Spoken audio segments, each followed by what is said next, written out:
Hello students, હું ખુશ્બુ દુધિયા આપની સામે આજે હું class 6 chapter number 6 parameters and એરિયાની ઇમ્પોર્ટન્ટ ફોર્મ્યુલાઝ લઈને આવી છું, જેને યાદ કરીને તમે આ ચેપ્ટર ઇઝીલી ક્રેક કરી શકો છો.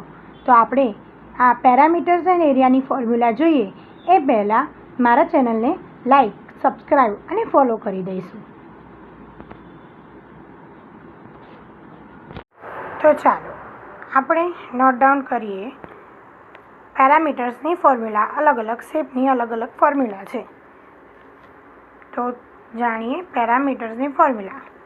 ફર્સ્ટ શેપ છે આપણો રેક્ટેંગલ. રેક્ટેંગલની ફોર્મ્યુલા થશે 2 × લેન્થ પ્લસ બ્રીથ.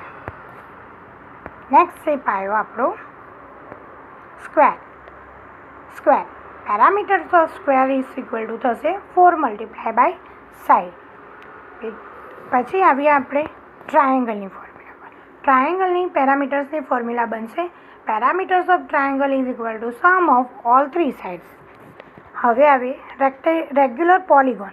પોલિગોન એટલે કે 3 અથવા 3થી વધારે સાઇડ્સ જેને હોય એ રેગ્યુલર પોલિગોન કહેવાય.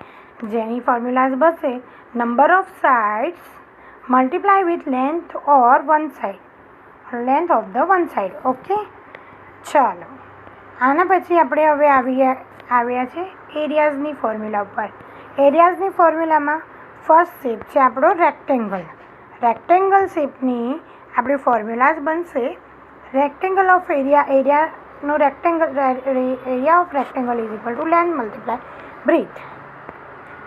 હવે જોઈએ area of square. Area of square થશે સાઈડ મલ્ટીપ્લાય વિથ સાઈડ.